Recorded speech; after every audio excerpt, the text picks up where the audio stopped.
Hello friends, स्वागत है आपका माय यूट्यूब चैनल फ्यूचर्स में। और आशा करता हूँ सभी बहुत अच्छे होंगे, सभी स्वस्थ होंगे।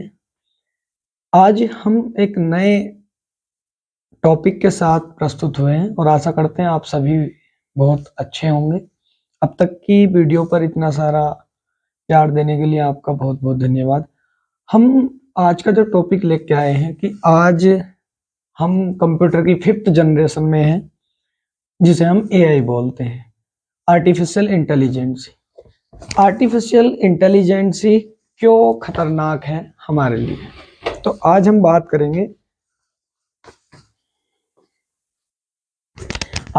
करेंगे इस बारे में कि आर्टिफिशियल इंटेलिजेंसी क्यों खतरनाक है, आने वाली जनरेशन के लिए इतनी खतरनाक क्यों हो सकती है आर्टिफिशियल इंटेलिजेंसी, जबकि एक कंप्यूटर मात्र है।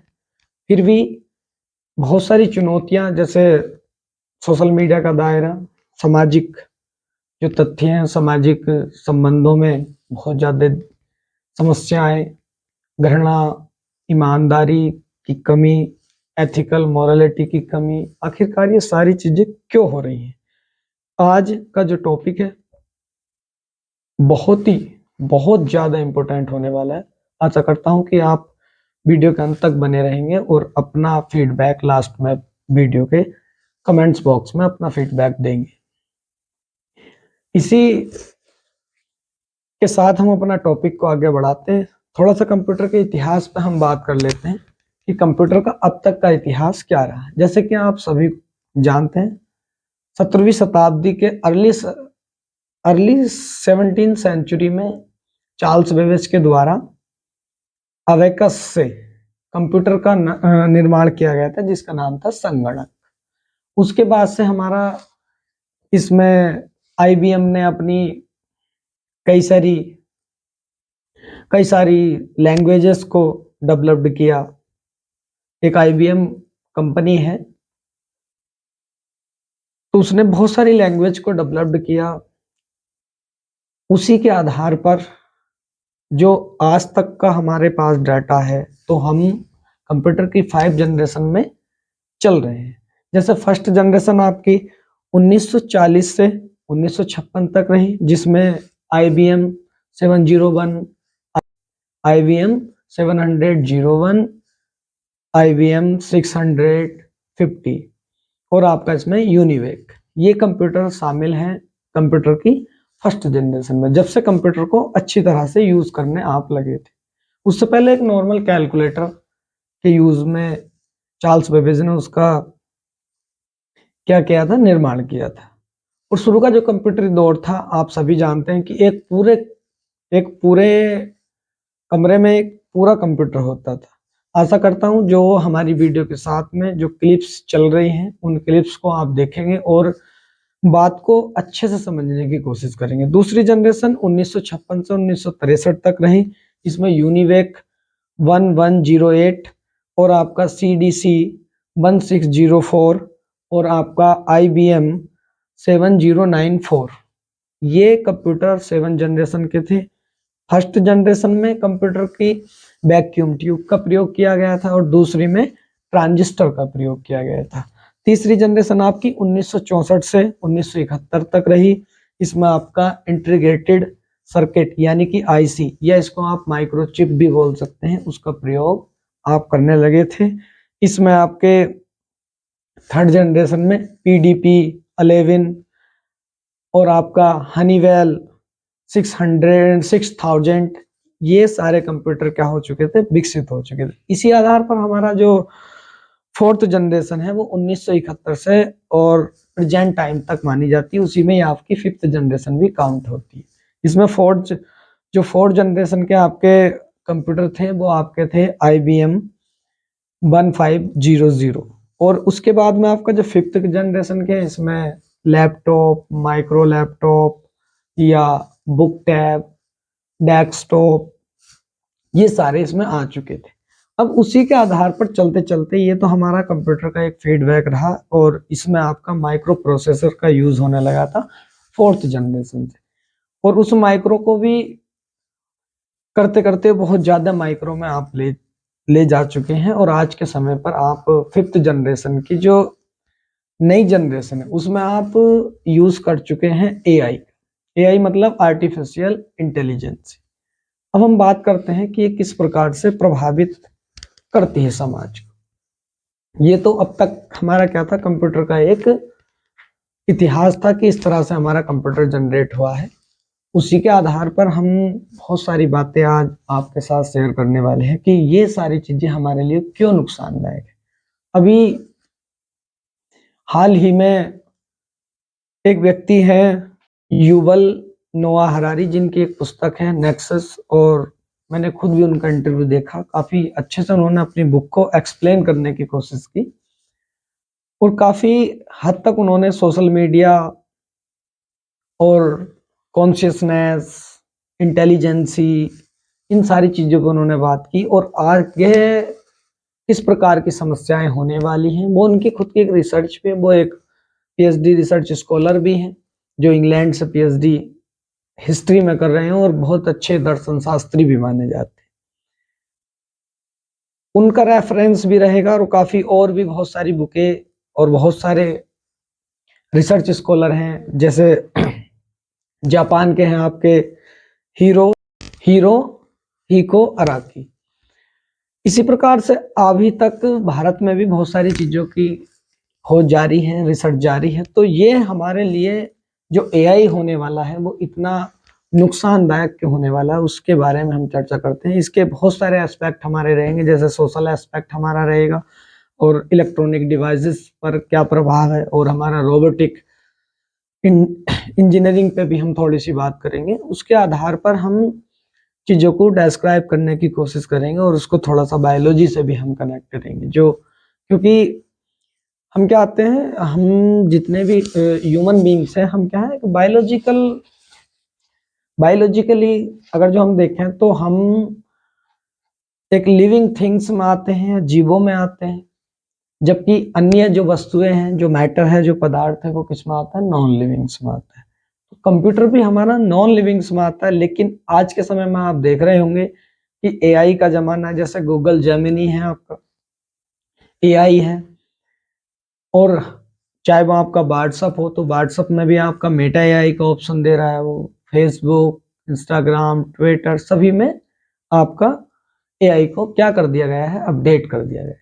तो उसी के आधार पर बहुत सारी चीजें हम डिस्कस करेंगे जो हमारे दैनिक जीवन पर प्रभाव डालने वाली है। हम बात करते हैं थोड़ी सी, जैसे एआई के मामले में आज हमने क्या कर दी है, एक प्रोग्रामिंग ऐसी कर दी है जो एआई है। जैसे एक छोटी सी बात मैं आपसे बताना चाहूंगा कि एक बहुत ज्यादा माइक्रो लेवल पर हमने रोबोट बनाए, और उसके अंदर इस प्रकार का हमने क्या किया, एक प्रोग्राम को शामिल किया जो बेस्टेज को बेस्ट करने के लिए हमने बनाए थे, यानी कि नॉन लिविंग थिंग्स को बेस्ट करने के लिए हमने बनाए थे।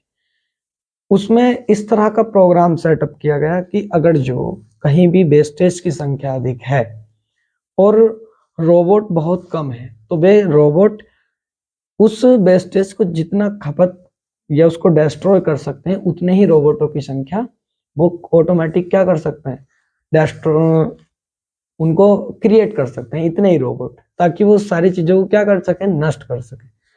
तो ये तो हमने एक बहुत ही अच्छे पर्सपेक्टिव से बनाई थी। लेकिन अगर जो सोचो, अगर जो उस प्रोग्राम में कोई भी मिसलीडिंग होगी, मिसअंडरस्टैंडिंग होगी, और वो जो प्रोग्राम नॉन लिविंग थिंग्स को डिस्ट्रॉय करने के लिए आपने बनाया था, और वो किसको डिस्ट्रॉय करने लगा, लिविंग थिंग्स, तो वो पूरी मनुष्य जाति को एक ही दिन में क्या कर सकता है, समाप्त कर सकता है, बल्कि एक कुछ क्षणों में क्योंकि वो उतने ही रोबोट क्या कर सकता है, क्रिएट कर सकता है। वहां से वो पदार्थ को भी लेगा, उसी वेस्टेज पदार्थ को लेगा, और उसी से क्या बना देगा, पूरे रोबोट क्रिएट कर देगा। तो इस आधार पर कहीं ना कहीं उसकी प्रोग्रामिंग में गलती हुई, तो क्या हो जाएगा, पूरी मनुष्य जाति क्या है, खतरे में। अब हम सबसे पहला जो हमारा पर्सपेक्टिव रहेगा वो ह्यूमंस और आपका रोबोटिक मशीन में क्या अंतर हो सकते हैं, उन पे थोड़ा सा हम प्रकाश डालने की कोशिश करेंगे और आशा करते हैं कि आप बहुत अच्छे से उसको समझने की कोशिश करेंगे। तो जैसे कि आप जानते हैं कि मनुष्य है, मनुष्य में आपकी कॉन्शियसनेस, ये सारी चीजें होती हैं। कॉन्शियसनेस हुई आपकी, बहुत सारे एथिकल वैल्यूज होती हैं, घृणा, आपकी ईमानदारी, या और भी बहुत सारी चीजें, प्रेम, लगाव, संबंध, ये बहुत सारे कॉन्शियसनेस इसको क्या करती है, डिटेक्ट करती है। जबकि अगर जो हम रोबोटिक मशीन की बात करें तो आप उसमें देखेंगे कि उसमें ये सारी चीजें नहीं पाई जाती। उसमें सिर्फ क्या पाई जाती है, इंटेलिजेंस। तो दो चीजें यहाँ पर देखने को मिलती है। एक तो आपकी क्या आती है, कॉन्शियसनेस। कॉन्शियसनेस मतलब चेतना। इंटेलिजेंसी मतलब क्या होती है, बुद्धिमत्ता।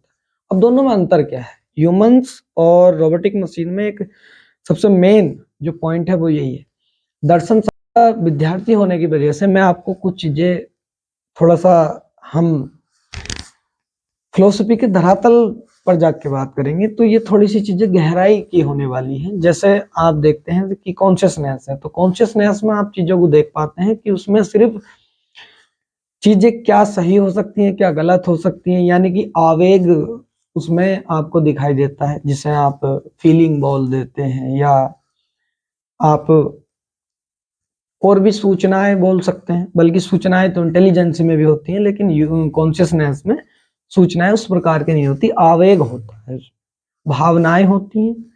इस तरह की चीजें हमारी फिलोसफी के माध्यम से उसमें पाई जाती है। जबकि रोबोटिक मशीन में ये सारी चीजें नहीं है।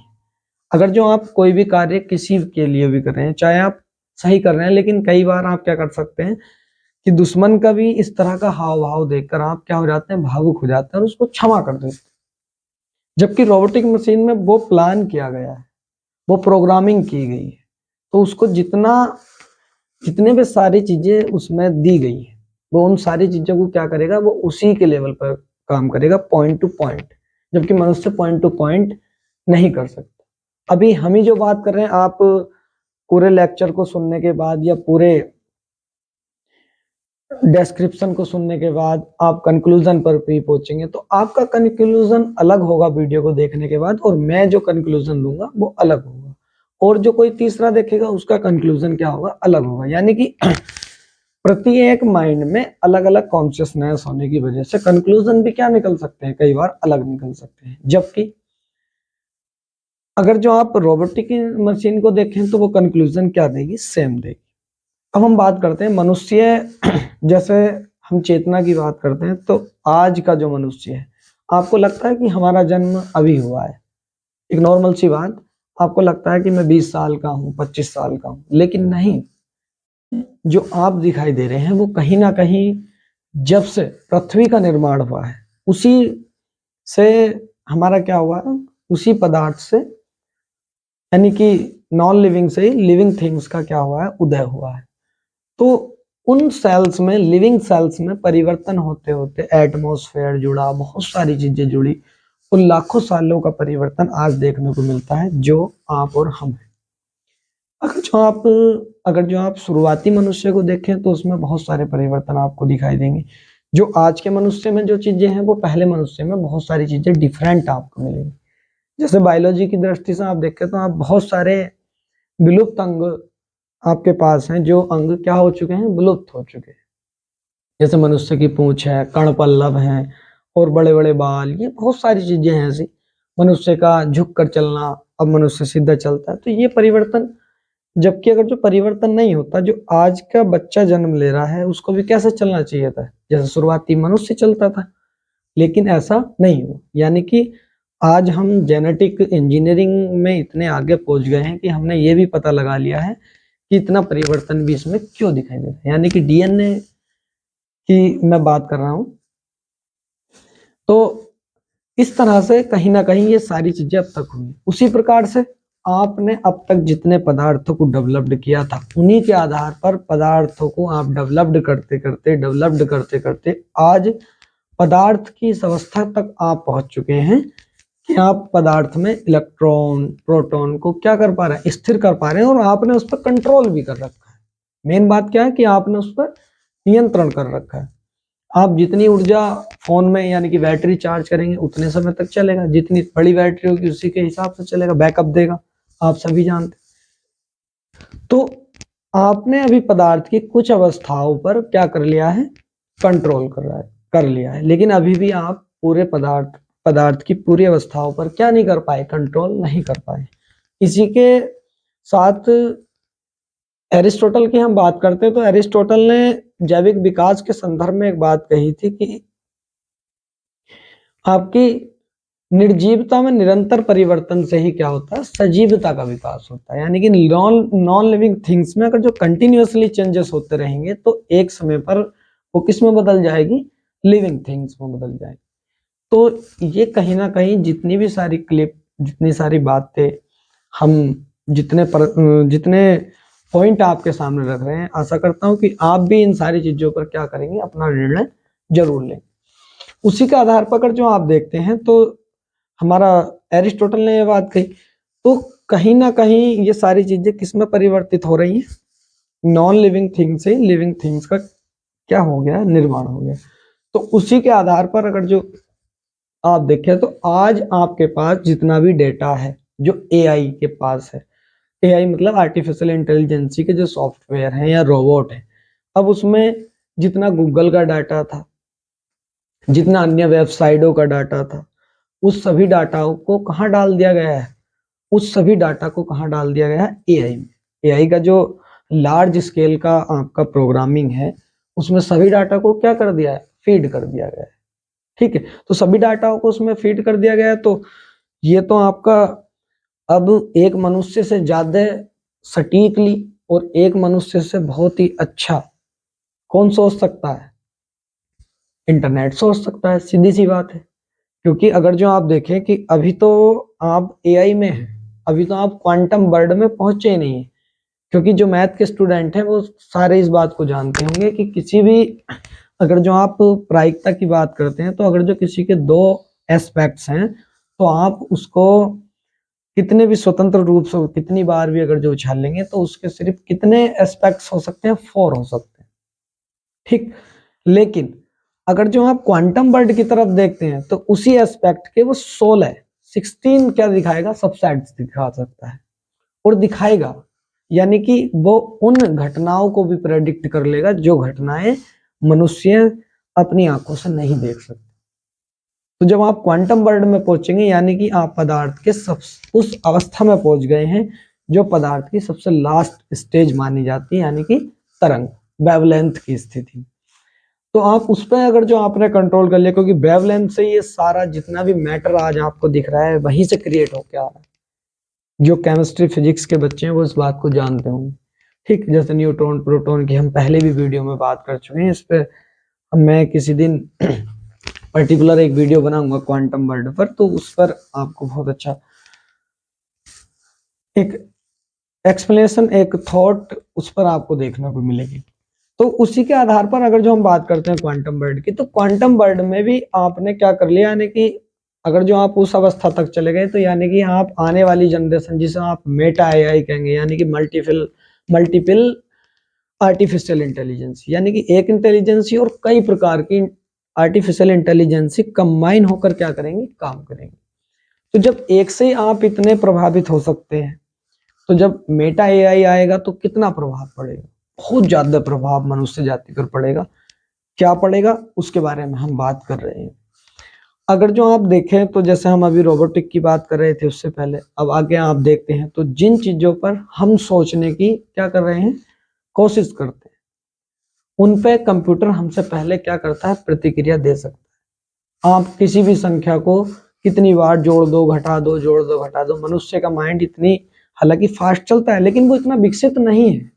जबकि कंप्यूटर, एक विकसित कंप्यूटर, अगर जो आप एंड्रॉयड वर्जन को देखें या विंडोज वर्जन को देखें या एक ऐसे पूरे कंप्यूटर के हब को देखें जो पूरे इसको एक पूरे एरिया को क्या कर रहा है, लैन जिसे हम बोलते हैं लोकल एरिया नेटवर्क को अगर जो हम देखें तो एक पूरी एरिया के नेटवर्क को क्या कर रहा है, कवर कर रहा है। ऐसी बैन होता है, वर्ल्ड एरिया नेटवर्क होता है कंप्यूटर में। तो वो क्या कर रहा है, उसको पूरे यानी कि 2 स्टेट्स को या 2 महाद्वीप को आपस में जोड़ के पूरे नेटवर्क को कनेक्ट कर रहा है। यानी कि अगर जो आप देखें तो एंड्रॉयड वर्जन अलग है और आपका जो लैन वैन वाला इंटरनेट है वो क्या है, बिल्कुल अलग प्रोसेस में कार्य करता है। तो आप जिस क्षमता का इंटरनेट लेंगे उसी क्षमता से वो क्या करेगा, कार्य करेगा, जबकि मनुष्य का माइंड इतना विकसित नहीं है। और आज जितना भी डाटा मनुष्य देख रहा है वो सारी चीजें सोशल मीडिया पर आप आज के समय में आप देख रहे हैं कि बहुत ज्यादा क्या हो रही है, घृणा वायलेंस वाली चीजें क्या कर रही हैं, बहुत ज्यादा गति से चल रही है। तो ये सारे प्रभाव किसके हैं, आपके एआई के। अब एआई कार्य कैसे करता है, एआई कार्य करता है एक एल्गोरिथम के रूप में, यानी कि वो पहले मनुष्य के माइंड को क्या करता है, प्रिडिक्ट करता है। जैसे हम पहली वीडियो में बता भी चुके हैं कि हम हमें वो 4-5 ऑप्शन देगा और हम जिसको चूज करेंगे वो देख लेगा कि ये इसको दे इस तरह की कंटेंट को देखना चाह रहा है, तो वो उसी तरह का कंटेंट्स आपके फोन में सारा का सारा कंटेंट उसी तरह का इकट्ठा कर देगा और आप उसमें घुसते चले जाएंगे। और एक समय ऐसा आएगा कि आप हाईली प्रेशराइज्ड हो जाएंगे और कई बार अटैक आने की संभावनाएं बहुत ज्यादा हो सकती है।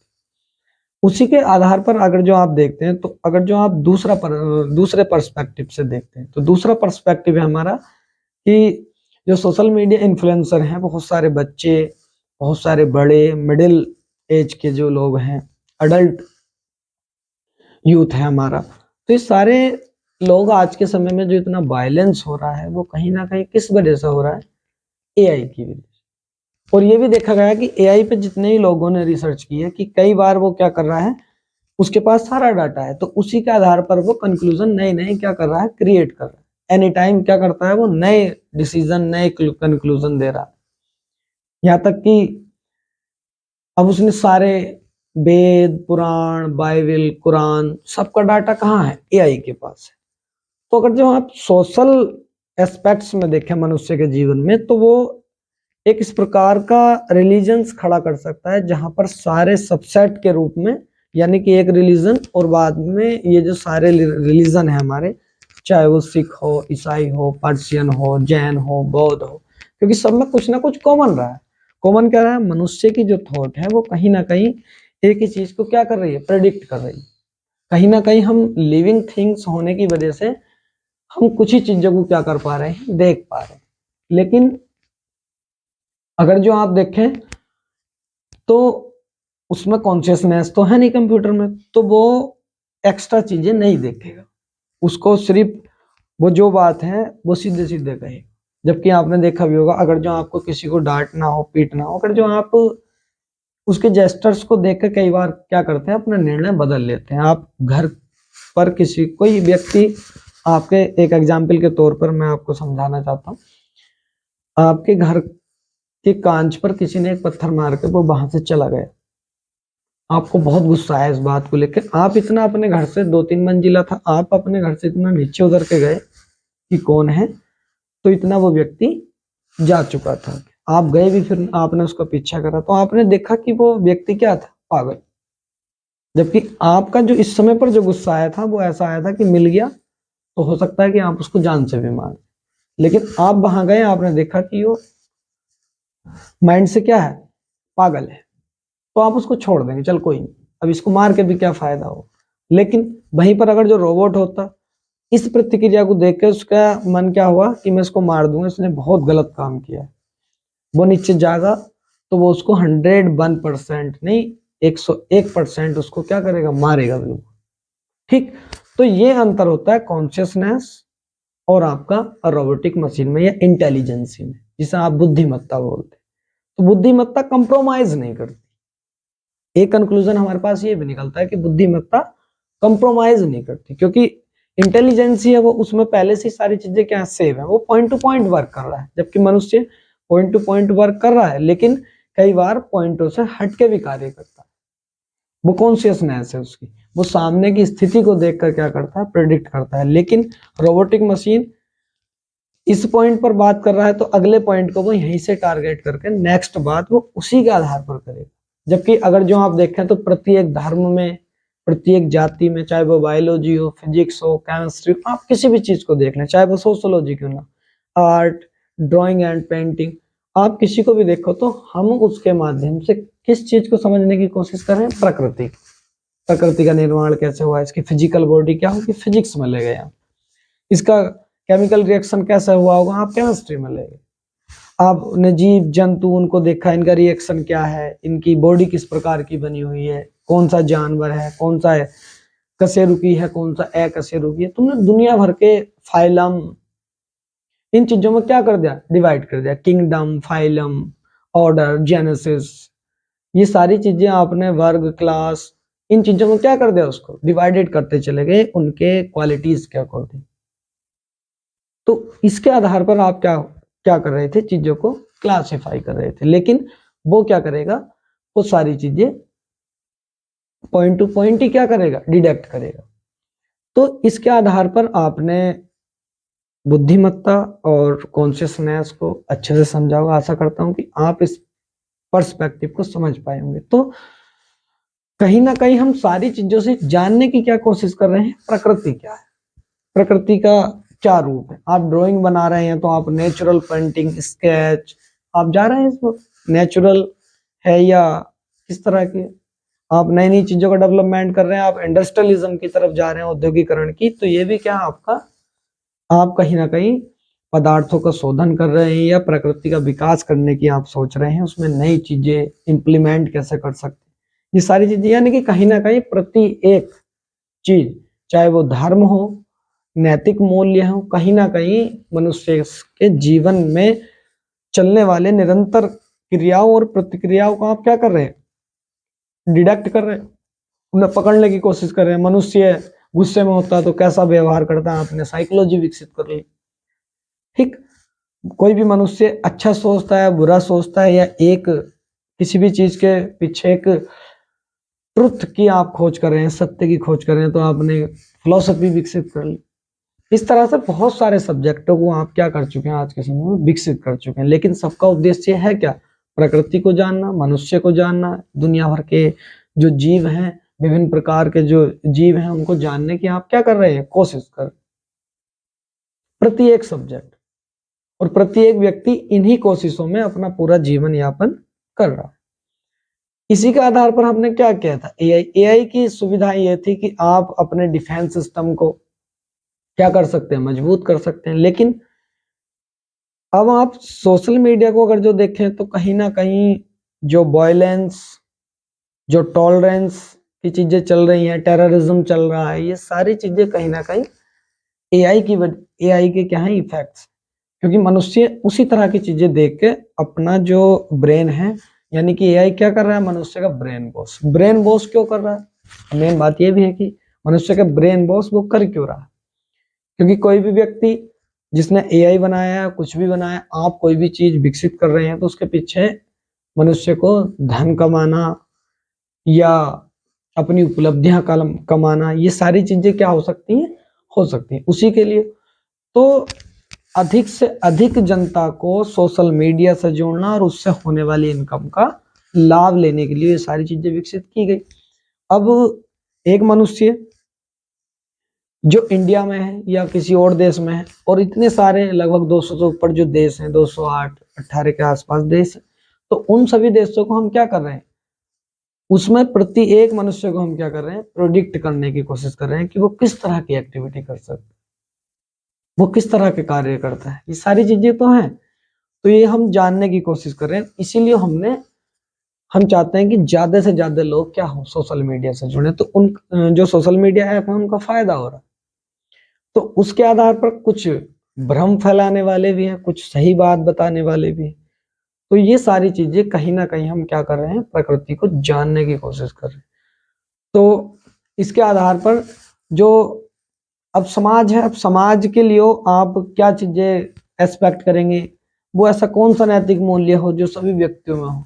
तो इसके आधार पर एक मनुष्य से ज्यादा कंक्लूजन भरा जो एक्सप्लेन है वो कौन कर सकता है, कौन कर सकता है, एआई कर सकता है, क्योंकि उसके पास सभी धर्मों का डाटा है। वो वहां से क्या कर रहा है, सभी चीजों के डाटा के हिसाब से कंक्लूजन दे रहा है। तो ये प्रोग्राम इस तरह से किया गया है। तो वो माइंड के उन पॉइंटों को पकड़ने की कोशिश करता है कि हमें माइंड को कहां से तोड़ सकता।